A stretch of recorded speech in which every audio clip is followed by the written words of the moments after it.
दोस्तों, आज पेश है धरती की बेटी। ये एक और चित्र है दोस्तों।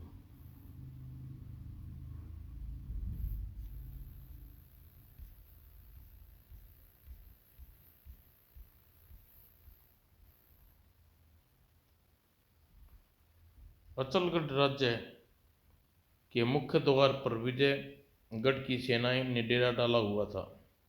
सेनापति कल प्रातः होते ही युद्ध का बिगल बज जाना चाहिए। जो क्या महाराज। दूसरी ओर अचलगढ़ के महाराज राज में जना राजा जनार्दन अपने मंत्रियों व सेनापति से गुप्त मंत्रणा कर रहे थे। विजयगढ़ की सेना नगर के बाहर डेरा डाली पड़ी है, इसलिए युद्ध करना जरूरी हो गया महाराज। महाराज, विजयगढ़ की सेना बहुत शक्तिशाली व समर्थ है। हमारी सेना विजयगढ़ की सेना का मुकाबला कैसे कर पाएगी? सेनापति कथन सुनकर जनार्दन की बुद्धि तन गई।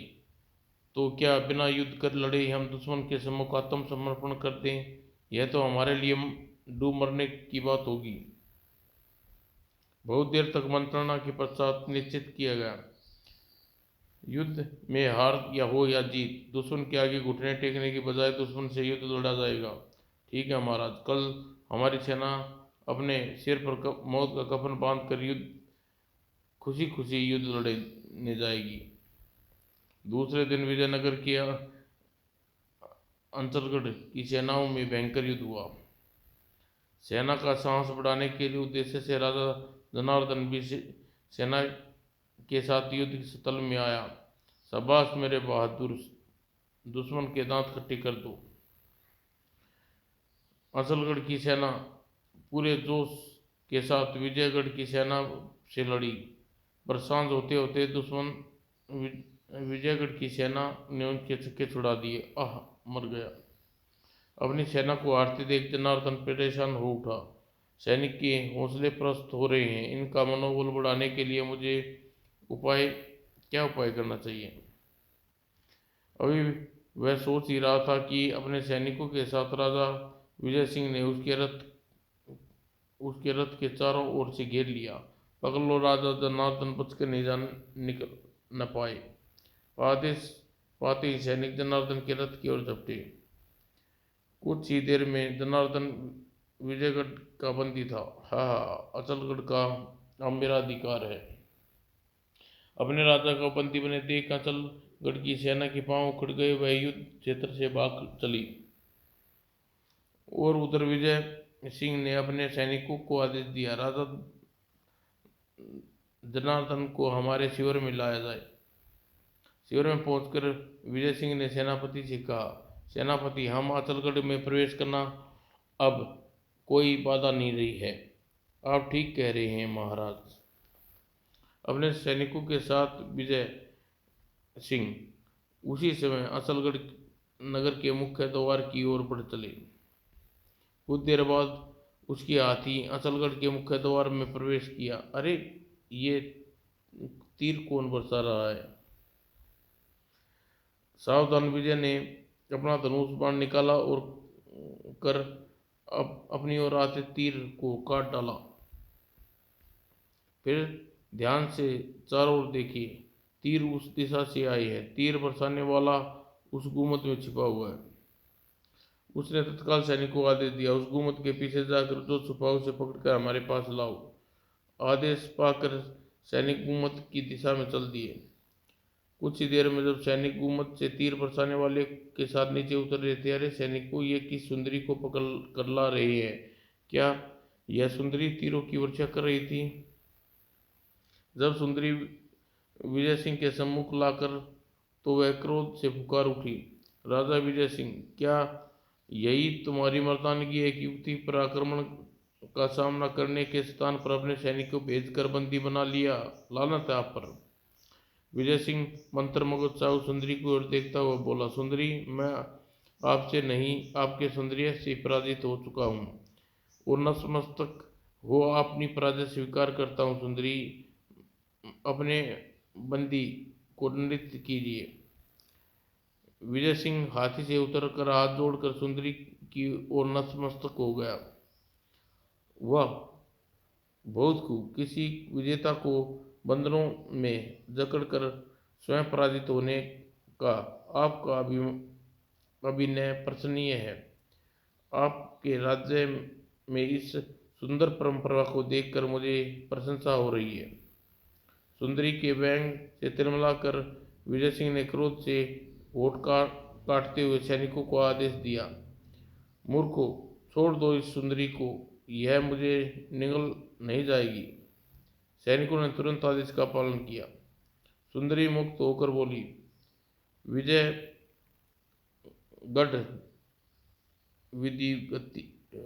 विदिति, अब आपने वास्तविकता वीरता का प्रदर्शन किया है। अपने शत्रु को आदर सम्मान देना वास्तव में सुप्रति योग्य है।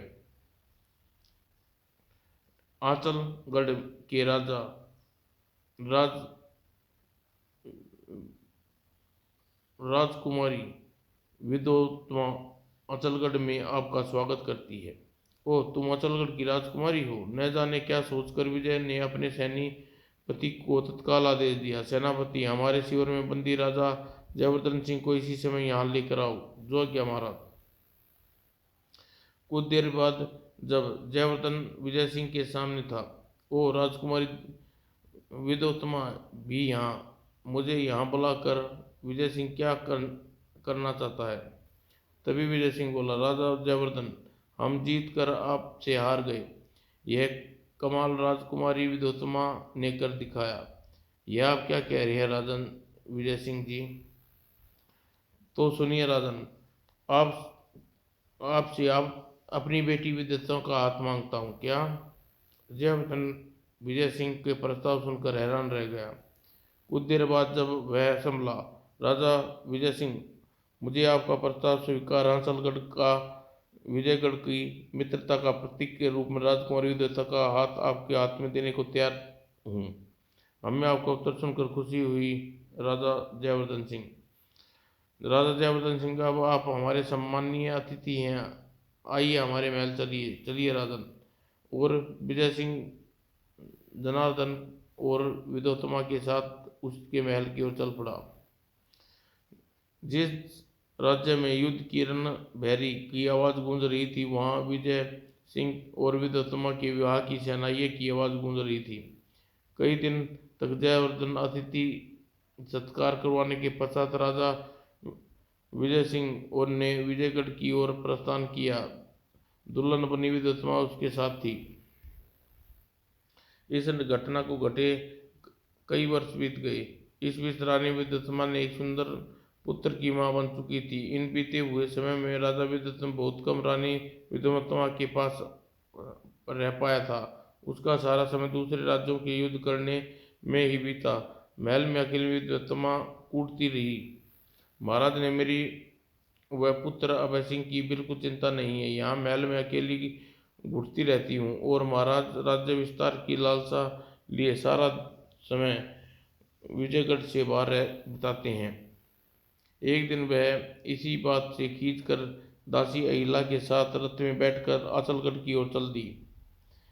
आंचलगढ़ पहुंचकर, बेटी तुम अकेली राजा विजय सिंह कहाँ है? पिताजी महाराज, उनमें मेरी चिंता ही कहाँ है। वे तो न जाने इस समय किस देश पर राज्य पर युद्ध में लड़ रहे होंगे। जनार्दन पुत्री को लेकर महल में आया, उसकी समस्या सुनी, तत्काल सोच में पड़ गया। बेटी, जहाँ तक मेरा सोचना है, तुम विजय सिंह को विजयगढ़ में अकेली पड़ गई हो। जी पिताजी महाराज। बेटी विदोत्मा, एक उपाय सोचा है। तुम्हारे भाई युवराज राज सिंह की तुम्हारे साथ विजयगढ़ भेज देता हूँ।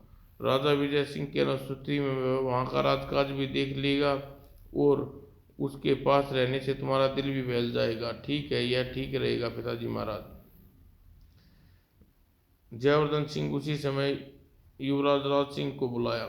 युवराज, हम चाहते हैं तुम अपनी बहन विदोत्मा के साथ विजयगढ़ जाओ। फिर जयवर्धन ने राज सिंह को सारी बात बताई। सारी बात जानने के पश्चात, ठीक है पिताजी, मुझे बहन विदोत्मा के साथ विजयगढ़ जाने में कोई आपत्ति नहीं है। कुछ दिनों बाद अचलगढ़ में रहने के पश्चात राज सिंह के साथ विदोत्मा वापस विजयगढ़ की ओर चल दी।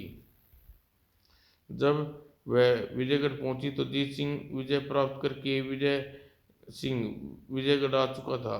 महारानी हो आई अपने पिता के यहाँ? जी महाराज। युवराज राज सिंह व विद्वत्मा अभय सिंह को लेकर विजय सिंह के महल में चले गए। कुछ दिन बाद विद्वत्मा पति भाई संध्या से खुशी खुशी गुजर गई। एक दिन, महारानी हमें विदा दो, हम प्रीतगढ़ के राजा के साथ युद्ध लड़ने जा रहे हैं। महाराज आप मुझे अकेली छोड़कर जा रहे हैं? विजय सिंह मुस्कुराया। महारानी अब तुम अकेली कहाँ हो? पुत्र अजय सिंह और भाई राज सिंह हमारे पास हैं, फिर हमारी यादें भी तुम्हारे साथ रहेंगी। महाराज आप ठिठोली करने लगे। विजय सिंह ने उसे राज सिंह को बुलाया। युवराज राज सिंह, मैं विजयगढ़ से महारानी विद्वत्मा की जिम्मेवारी तुम्हारे ऊपर छोड़कर प्रीतगढ़ राज्य से युद्ध लड़ने जा रहा हूँ। उम्मीद करता हूँ कि तुम दोनों की जिम्मेवारी कुशलतापूर्वक निर्वाह करोगे। जीजाजी महाराज, मैं वचन देता हूँ कि अपनी जिम्मेवारी के से ठीक प्रकार से निभाऊंगा। तब विजयगढ़ के राजकाज राज सिंह को सौंप विजय सिंह विजयगढ़ की ओर चल दिया। न जाने महाराज कब कितने माह बाद स्वदेश लौटेंगे।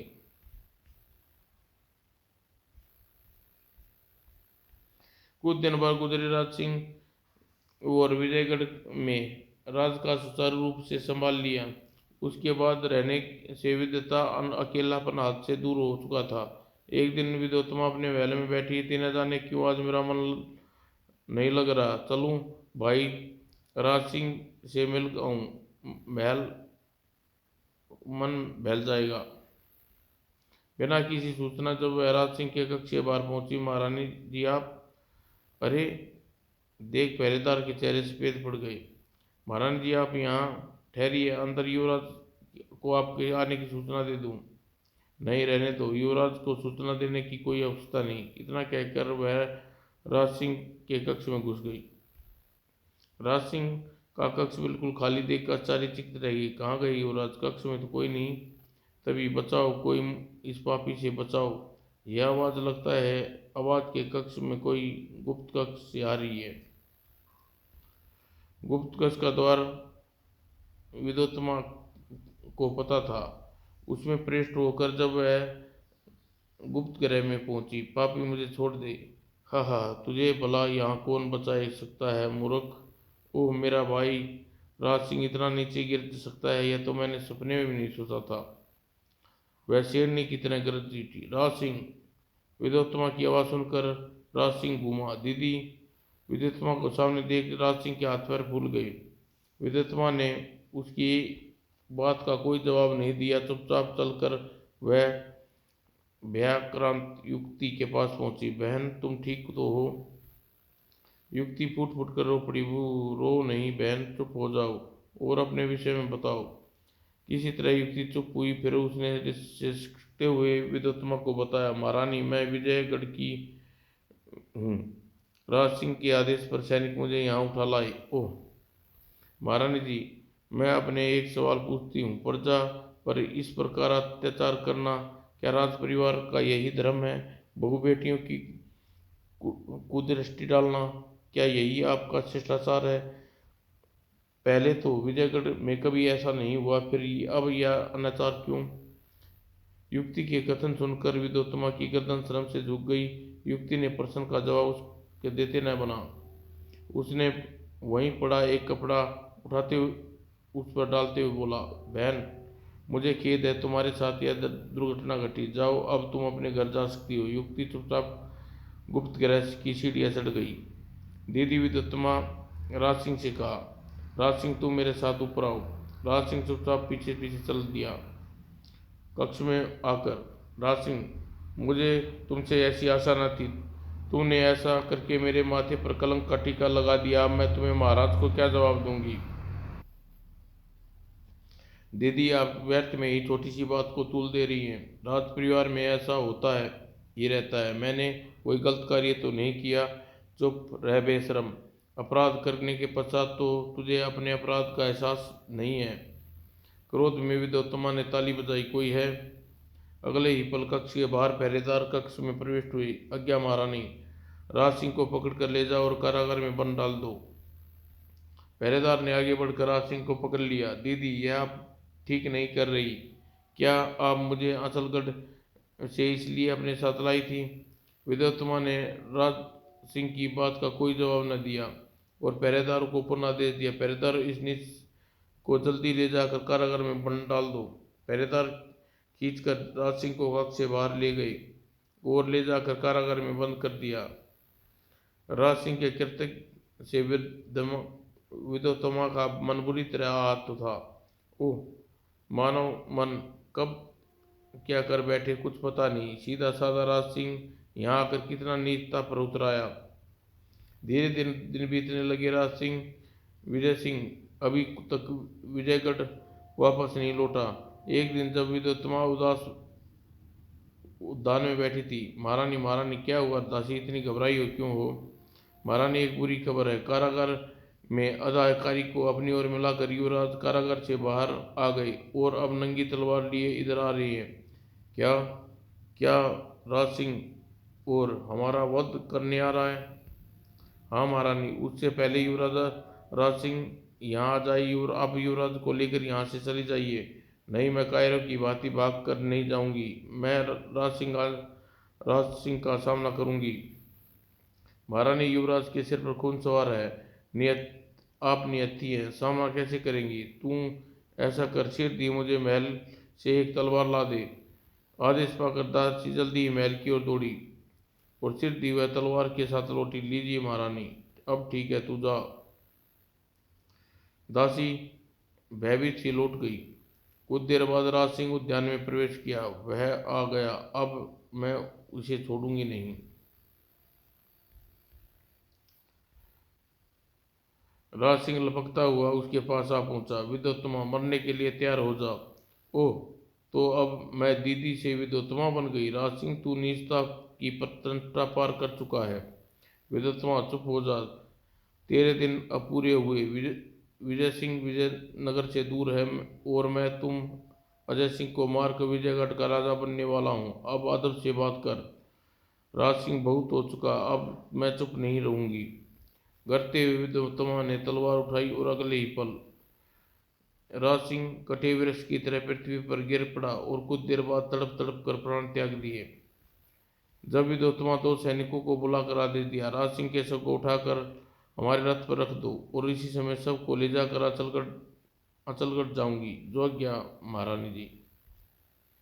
कुछ देर बाद वह राज सिंह के शव को रथ पर रखकर अचलगढ़ की ओर जा रही थी। जब अचलगढ़ पहुंची, बेटी, तुम्हारा मुंह क्यों उतरा हुआ है? विद्योत्तमा चुप रथ से और इशारा किया। जनार्दन राय रथ की ओर आया। विजय सिंह का शव बड़ा सा वापस विद्योत्तमा के पास आया। बेटी, राज सिंह को किसने मारा? पिताजी महाराज, राज सिंह को मैंने मारा। मैं भाई की हत्यारिन हूँ।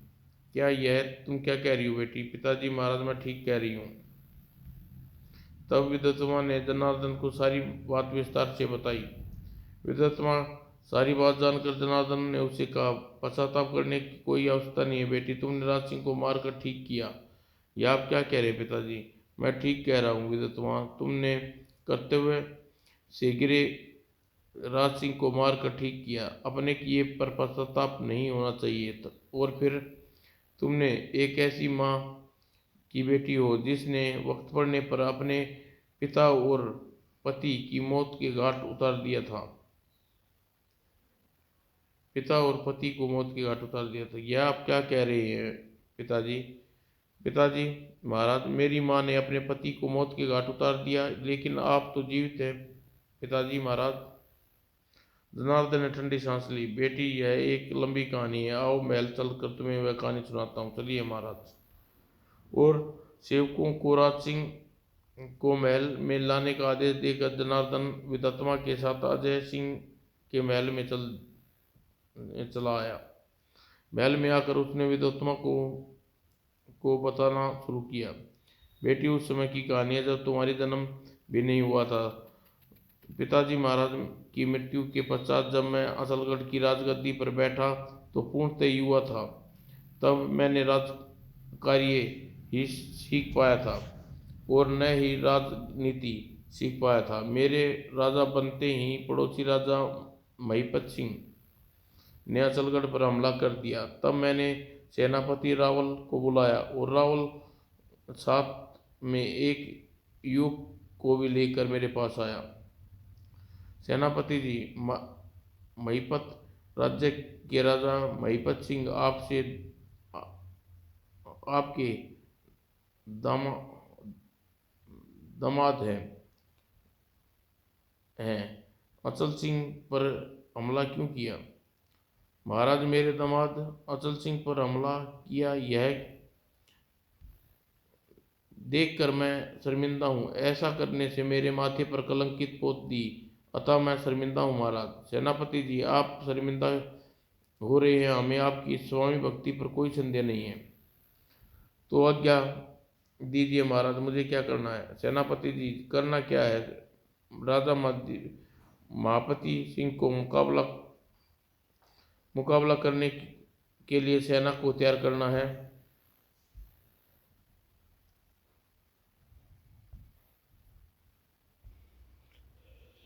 ठीक है महाराज, मैं अभी जाकर सेना को तैयार करता हूँ। अरे हाँ, यह आपके साथी युवक कौन है? इसकी ओर मैंने ध्यान ही नहीं दिया। महाराज, यह युवक कुशल सारथी है, युद्ध में आपका सारथी बनना चाहता है। लेकिन सेनापति, इस युवक को तो मैं जानता तक नहीं। महाराज, आप मेरे ऊपर विश्वास कीजिए। सेनापति का कर्तव्य देश के साथ राजा की रक्षा करना होता है, इसलिए मेरी यह प्रार्थना माननी होगी। सेनापति, आप अचलगढ़ के शुभचिंतक हैं, मैं आपकी बात कभी नहीं टालूंगा। उसी समय युद्ध के आरंभ हो गया और नया सारथी मेरे युद्ध स्थल पर लेकर पहुंचा। जिस समय रथ हाँकने का आदेश देता, सारथी प्रातः उस विपरीत दिशा में रथ ले जाता। जिधर शत्रु की सेना कमजोर पड़ती देखता, उधर रथ मोड़ देता।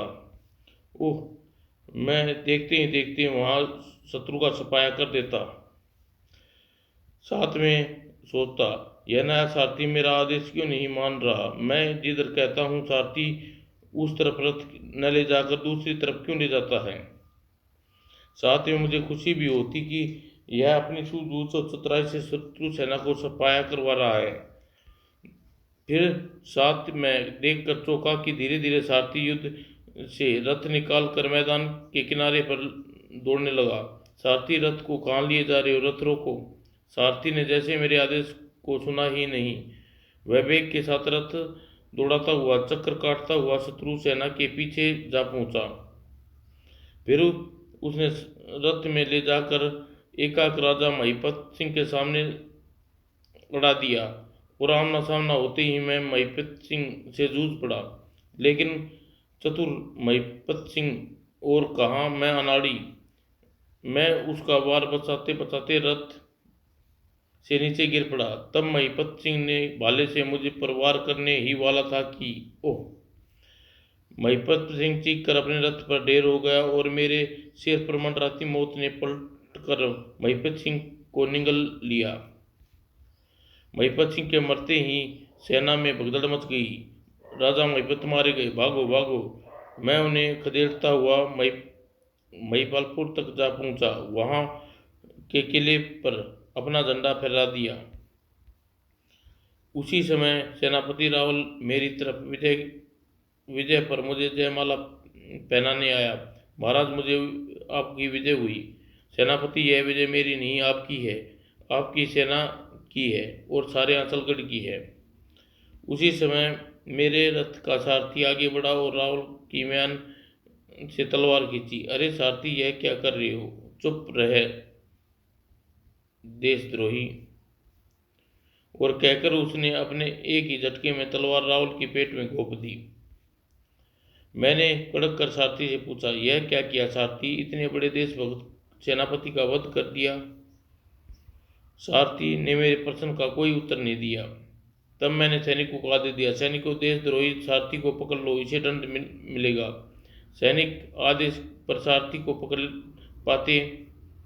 तभी सारथी ने मुझसे हाथ जोड़ कर बोला, महाराज, यदि मेरे रणचतुरी के आपको विजय का यश मिला है तो देशद्रोही सेनापति का वध कलंक मेरे माथे पर क्यों?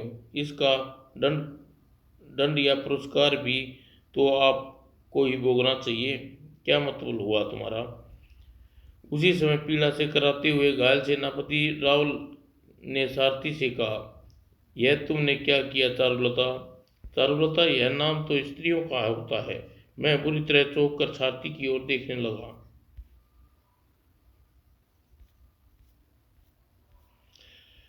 और रावल सारथी से कहा, ओ क्या इसलिए तुम्हारा ओ क्या इसलिए मैंने तुम्हारा विवाह राजा महिपाल के साथ किया था बेटा?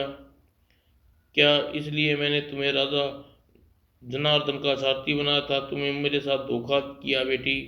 ओह, तो सारथी के वेश में यह रावल की बेटी है और महिपत सिंह की पत्नी चारुलता है। दूसरी ओर चारुलता ने रावल की ओर घृणा से देखती हुई मुझसे बोली, महाराज, मुझे पुरुष वेश में आपका सारथी बनाकर यह आदेश दिया गया था कि मैं आपके दुश्मनों के बीच फंसाकर मार डालूं ताकि इस राज्य को हथियार सकें। ओह, लेकिन मैं ऐसा न कर सकी महाराज। तत्पश्चात रावल को देखती हुई बोली, मैंने आपके साथ धोखा नहीं किया पिताजी। मैंने अपने देश के प्रति अपना कर्तव्य निभाया है। आप देशद्रोही थे तो आपको दंड मिला, लेकिन मैं तुम्हारा पिता हूँ चारुलता। कुछ भी कर रहा था तुम्हारे अकेले के लिए कर रहा था। पिताजी अगर गलत राह पर चल रहे थे तो उसकी संतान को सत्य की राह छोड़ दे। अचलगढ़ की धरती मेरी माँ है। मैं धरती माँ की बेटी हूँ। माँ से बढ़कर कोई चीज़ नहीं, पिताजी का संबंध भी नहीं। इतना कहकर चारुलता सारथी का वेश उतार दिया और तब मुझसे बोली, महाराज, मैंने अपने देश के प्रति अपना कर्तव्य पूरा किया है। अब आप मुझे सेनापति रावल और पति की हत्या का दंड दे सकते हैं।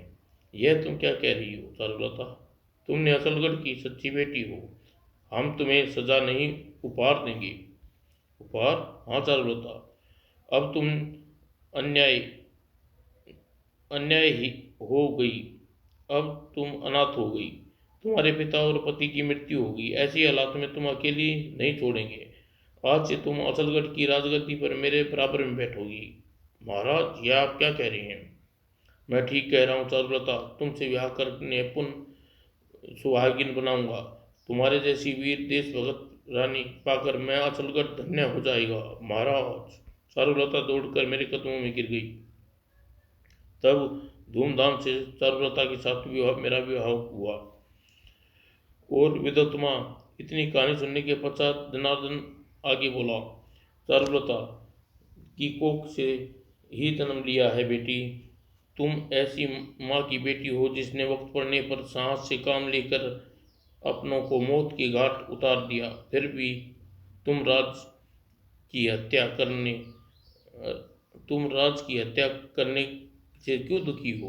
पिताजी, महाराज, कुछ भी हो, आखिर राज मेरा भाई था। विद्वत्मा, हमें खेद है कि राज सिंह कुल कलंकनी ने चारुलता की कोख से जन्म लिया। यदि चारुलता जीवित होती तो आत्मगलिन से प्राण त्याग देती। बिना किसी प्रकार शोक प्रकट किए जनार्दन ने अंतोष्टि कर दी। राज, अगर तू पथ से निकल भटकता तो इस प्रकार गुमनामी और बदनामी की भोग न मरता। और राज की अंतोष्टि हो जाने के पश्चात विद्वत्मा जनार्दन से कहा, पिताजी, महाराज, अब मैं विजयगढ़ वापस जाऊंगी। महाराज भी वहाँ नहीं है। अनुपस्थिति में यहाँ आई हूँ। ठीक है बेटा, तुम विजयगढ़ जाओ। और अजय सिंह के साथ विद्वत्मा उसी दिन विजयगढ़ चली गई। और एक माह गुजर जाने के बाद प्रीतगढ़ की विजय कर राजा विजय सिंह वापस विजयगढ़ पहुंचा। ये देखो महारानी, प्रीतगढ़ के राजा का मुकुट। इस पर हमारा अधिकार है। विद्वत्मा ने अरुचि मुकुट को देखा। यह देखकर, महारानी, क्या हमें विजयगढ़ से लौटकर तुम्हें प्रशंसा नहीं हुई? ऐसी बात नहीं है महाराज। भला कौन ऐसी नारी होगी जो अपने पति को विजय पर प्रसन्न न होगी। पर महाराज मैं आपसे कुछ कहना चाहती हूँ। कहो महारानी, क्या कहना चाहती हो। महाराज आप तो हर समय युद्ध स्थलों पर लड़ते हैं, अपने राज्य से दूर रहते हैं। आपको अनुस्मृति में विजयगढ़ का राजकाज बुरी तरह प्रभावित हो गया है। क्यों, क्या हुआ। राज सुचारू रूप से नहीं चलाया चलाया था। उसी चरित्रहीन मेरे सामने नाम न लो महाराज।